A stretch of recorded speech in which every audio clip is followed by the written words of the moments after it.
విషయం ఏంటంటే, మనం గత కొద్ది రోజులుగా అట్‌లీస్ట్ ఒక 4, 5 రోజుల నుంచి మనం గమనిస్తున్నాము. జాన్ వెస్లీ గారు మరియ తల్లి గురించి చేసినటువంటి కొన్ని రిమార్క్స్ గురించి మనం మాట్లాడాము గతంలో. దాన్ని అటువైపు ప్రొటెస్టెంట్ సోదరులు, ఇటువైపు కథోలికులు కూడా చూశారు. కథోలికులు దీనికి బాగా బలంగా నిలబడగలిగారు. అండ్ ఫాదర్‌లు కూడా వాళ్ళకు కూడా ప్రత్యేక కృతజ్ఞతలు చెప్పాలి. ఫాదర్‌లు కూడా దీని మీద స్పందించారు. జాన్ వెస్లీ గారిని కూడా స్పందించాలని, దీని మీద వివరణ ఇవ్వాలి అని జాన్ వెస్లీ గారిని వాళ్ళు కోరుతూ వచ్చారు. మనం కూడా వీడియోలు చేశాము. అందున ప్రత్యేకించి నేను మరీ కొంచెం ఓవర్‌గా అంటే నేను సాధారణంగా రెస్పాండ్ అయ్యేదానికంటే ఇంకొంచెం ఎక్కువగా నేను రెస్పాండ్ అయిన మాట వాస్తవం అందులో. సో, జాన్ వెస్లీ గారి నుంచి ఒక స్పందన వచ్చింది. మరి ఇది ఎప్పటిది అనేది నాకైతే తెలీదు. బట్ నాకు ఒక వీడియో అయితే కనిపించింది. అందున ప్రత్యేకించి ఆయన కేవలం మరియ తల్లి అనేటువంటి అంశం గురించి మాత్రమే మాట్లాడారు. కాబట్టి ఇది ఎంత త్వరగా వీలైతే అంత త్వరగా ప్రజల్లోకి తీసుకెళితే మనం ఇక మీదట గొడవలు లేకుండా ఉంటాయి, ఎక్కువ మందికి సమాచారం చేరుతుంది అనేటువంటి ఉద్దేశంతో హడావిడిగా పూర్తిగా థంబ్‌నెయిల్ కూడా ఎడిట్ చేయకముందే నేను ఈ లైవ్ ప్లాన్ చేశాను. నేను ఇది మీ కెమెరా కూడా అటువైపు పెడతాను. సో దట్ ఆయన మాట్లాడినటువంటి వీడియో మీకు కనిపిస్తూ ఉంటుంది. ఆయన ఏం మాట్లాడారు అనేది మీరు చాలా స్పష్టంగా ఇక్కడ చూడొచ్చు అన్నమాట. ఓకే, ఇక ఆలస్యం లేకుండా ప్రారంభించేద్దాం. ఈ సభాముఖంగా నేను ఒక వివరణ, విశ్లేషణ, సంజాయిషి లేక క్షమాపణ అంటారా, సభాముఖంగా చెప్పాలనుకుంటున్నాను. మొదటి మాట లూకా సువార్త మొదటి అధ్యాయం. లూకా సువార్త మొదటి అధ్యాయం. లూకా సువార్త మొదటి అధ్యాయం 46, 47, 48, 49 నేను చదువుతాను. లూకా సువార్త మొదటి అధ్యాయం 46, 47, 48, 49. అప్పుడు మరియమ్మ తల్లి ఇట్లా నేను నా ప్రాణము ప్రభువును ఘనపరచుచు ఉన్నది, ఆయన తన దాసురాలి దీన స్థితిని చెప్పండి. ఏ స్థితి చెప్పండి? ఏ స్థితి?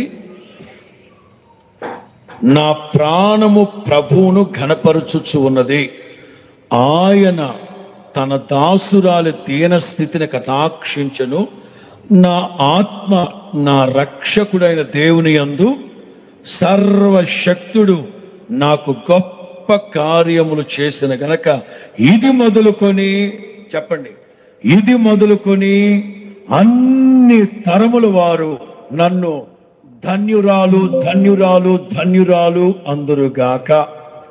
ఇది మొదలుకొని అన్ని తరముల వారు నన్ను ధన్యురాలు ధన్యురాలు ధన్యురాలు అని అందురుగాక. తలపైకెత్త. ప్రభు దృష్టికి మిమ్మల్ని మీరు తగ్గించుకోండి, అప్పుడు ఆయన మిమ్మల్ని మీ దీన స్థితిని కటాక్షించి మిమ్మల్ని ఏం చేస్తారట? హెచ్చించును. ఫస్ట్ పర్సన్ మరియమ్మ తల్లి. నేను ఒక వివరణ అన్నాను కదా, నా జీవితంలో శారమ్మని శారమ్మ తల్లి అంటాను, మరియమ్మని మరియమ్మ తల్లి అని అంటాను. కాకపోతే కొన్ని సందర్భాల్లో ఆయా ప్రాంతాలను బట్టి, రాజమండ్రి వొకాబులరీని బట్టి, భాష సరళమైన భాష లేకపోతే వ్యవహారికంగా మాట్లాడేటప్పుడు యేసు ప్రభువును కూడా ఇప్పుడు మా ప్రాంతాల్లో ఈస్ట్ వెస్ట్ గోదావరిలో అప్పుడు యేసు బాబా కాస్త కటాక్షించిన ఆయన అంటారు. ప్రొటెస్టెంట్లు దాడి చేస్తారా? ఎందుకు? ఇప్పుడు నన్ను అంటారు, అయ్యా బాబా బాబా బాబా అంటారు. అది వ్యవహారికం.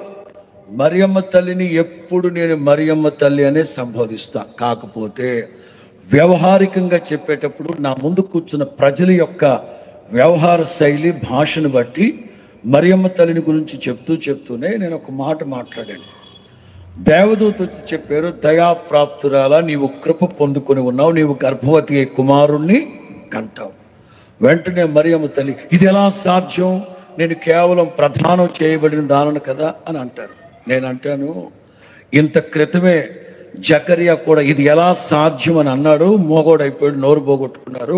నువ్వు కాస్త జాగ్రత్త అమ్మా, మరి అమ్మా జాగ్రత్త, ఎక్కువ తక్కువ మాటలు. దేవదూత పంపించింది పర్ఫెక్ట్ అడ్రస్కే, పక్కింటికి వెళ్ళబోయి నేను మీ ఇంటికి రాలేదు కదా, డైరెక్ట్గా మరియా దయాప్రాప్తురాలన్నాడు. వ్యవహారికంగా నేను మాట్లాడుతూ ఎక్కువ తక్కువలు అనే చోట ఎక్స్ట్రాలు మాట్లాడదు మరి అమ్మ అని మాటలో గబుక్కని నోరు జారాడు. అది తప్పు అంటే సభాముఖంగా క్షమాపణ చెప్తున్నాను. ఇప్పుడు మాటలో గబుక్కని నోరు జారాడు, అది తప్పు అంటే సభాముఖంగా క్షమాపణ చెప్తున్నాను. ఇప్పుడు నా 18వ ఏట నేను దేవుని ఇంటికి వచ్చింది, నా 18వ ఏట నేను నా దేవుని ఇంట్లోకి వచ్చా. 35 సంవత్సరాలు దాటింది దేవుని సేవలో, 35 సంవత్సరాలు దాటింది. ఏ సేవ చేయమని పిలిచారు ఆయన? సమాధానపరచు పరిచర్యనే మాకు అప్పచెప్పాడు, కానీ వివాదాస్పదమైన సేవను చేయమని చెప్పలేదు. వివాదాస్పదమైన సేవ చేసుకోవడానికి నేను సేవకు రాలేదు, సమాధానపరచు పరిచర్య చేయడానికే వచ్చాను. ఒకవేళ అభ్యంతరకరం అయితే సభాముఖంగానే క్షమాపణ చెప్తున్నాను, వ్యవహారికంగా మాట్లాడాను. 2, సంఘాలను గురించి, ఎఫెసీ పత్రికలో ఉన్న సంఘాలను గురించి, ప్రకటన గ్రంథంలో ఉన్న సంఘాలను గురించి మాట్లాడుతూ ఆ సంఘాలు ఎలా ప్రారంభించబడ్డాయి, ఆ సంఘాల్లో ఉన్న లోటుపాట్లు ఏమిటి, అప్పటి కాలమాన పద్ధతులను బట్టి పద్మాసు దీవిలో పరిశుద్ధాత్ముడు యేసుక్రీస్తు యోహానికి ఉత్తరం ఇచ్చారు. దేవుని కుమారుడైన క్రీస్తుగా ప్రత్యక్షమయ్యాడని అప్పటి కాలమాన పద్ధతులను బట్టి నేను చెప్పింది. ఒకవేళ ఇబ్బంది అభ్యంతరం అనుకుంటే సభాముఖంగా క్షమించండి.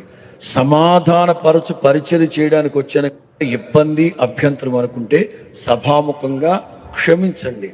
సమాధానపరచు పరిచర్య చేయడానికి వచ్చాను, కానీ 35 సంవత్సరాలుగా అలాంటి సేవ కోసమే ముందుకెళ్తున్నాం, కానీ అందరితో పేచీ పెట్టుకొని అందరితో జగడాలు పెట్టుకొని సేవ చేసుకుంటూ వెళ్ళడానికి కాదు. క్షమించండి. ఇక్కడ మరియమ్మ తల్లి, నా దీన స్థితిని నా ప్రభు కరుణించారు.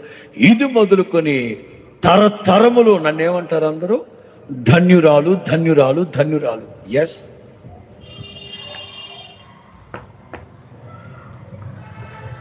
సో మీ అందరికీ వినిపించే ఉంటుందని ఆశిస్తున్నాను.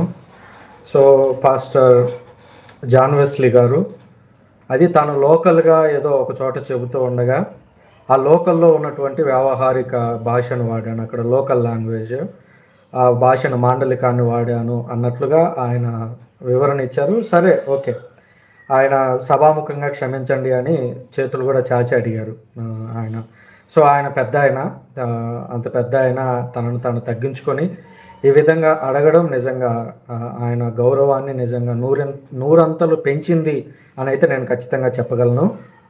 ఆయన ఆ మాట అడిగారు కనుక నేను కూడా ఆయన అడగాల్సి ఉంది. జాన్ వెస్లీ గారు, దయచేసి నన్ను మన్నించండి. మీరు మరియ తల్లి గురించి పలికినటువంటి మాటల కారణంగా నేను కూడా మిమ్మల్ని లైవ్లో చాలా మాట్లాడినాను, అనకూడని మాటలు అన్నాను, పెద్ద వ్యక్తి అయినప్పటికీ మిమ్మల్ని మాట్లాడినాను. సో మీరు అంత దూరం తీసుకోకుండా, నా గురించి ఏం మాట్లాడకుండా, మీరు ఏదైతే సబ్జెక్ట్ మాట్లాడారో దానికి మీరు క్షమాపణ అనండి, లేదా అక్కడ జరిగినటువంటి పరిస్థితి ఏమిటి అనేది మీరు వివరించారు కనుక మేము దాన్ని స్వీకరిస్తున్నాము. అలాగే సృజన అనేటువంటి నేను మీ మీద చేసినటువంటి కామెంట్స్ కూడా నేను అందరి ఎదుట లైవ్లో నేను కూడా క్షమాపణలు చెప్తున్నాను. ఎందుకంటే అందరి ఎదుట ఆ రోజు నేను మిమ్మల్ని అన్నాను, అదే అందరి ఎదుట సడన్గా లైవ్ ఎందుకు పెట్టానంటే ఇది అసలు ప్లాన్లో లేదు. ఒక అరగంట క్రితం వరకు కూడా ఇది ప్లాన్లో లేదు.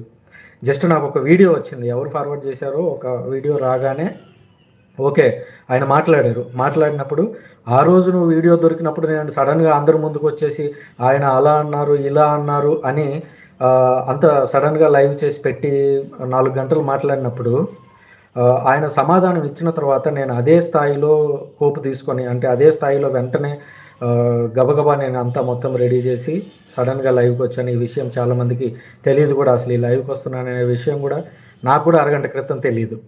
కాబట్టి మిమ్మల్ని అన్నటువంటి మాటలకి నేను కూడా లైవ్లో అందరి ఎదుట క్షమాపణలు చెప్తున్నాను. నన్ను క్షమించండి. మరియ తల్లి మీద ఉన్నటువంటి ప్రేమ కారణంగా మీరు వాడినటువంటి పదాల కారణంగా నేను మిమ్మల్ని అన్నానే తప్ప మీతో నాకేమి గట్టు పంచాయతీలు లేవు, మీతో నాకేమి ఆస్తిపాస్తుల తగాదాలు లేవు. కాబట్టి రెండు వైపుల నుంచి అటువైపు మీరు అన్నటువంటి మాటలు, ఇటువైపు మేము అన్నటువంటి మాటలు, తర్వాత మీరు వివరణ ఇచ్చారు. నేను కూడా మీ అందరి ఎదుట క్షమాపణలు చెబుతూ ఇంతటితో ఈ వివాదానికి స్వస్తి పలకాలి అని కోరుతున్నాను. ఈ వీడియో ఎప్పుడు వచ్చింది, ఎలా వచ్చింది అనేది నాకు తెలియదండి. జస్ట్ ఇది కనిపించింది. అండ్ ప్రస్తుతం ఉన్న పరిస్థితుల నేపథ్యంలో, అంటే హోసానా ఇటు క్యాథలిక్ చర్చ్ రెండిటి నేపథ్యంలో ఉన్నటువంటి పరిస్థితుల నేపథ్యంలో ఇది లేటెస్ట్గా వచ్చింది వీడియో అని భావిస్తున్నాను. ఇది లేటెస్ట్దా పాతదా ఇవన్నీ ఏం చెక్ చేయలేదు. ఎందుకంటే ఆయన తనను తాను తగ్గించుకొని ఆ మాటలు వాడి ఈ వీడియో మీద మాట్లాడారు. కాబట్టి అది పాతదైనా కావచ్చు, కొత్తదైనా కావచ్చు, నిన్ననే చేసి ఉండొచ్చు, ఒక వారం క్రితం చేసి ఉండొచ్చు. బట్ ఆయన మాట్లాడారు కాబట్టి నేను కూడా వెంటనే ఆన్లైన్కి వచ్చాను.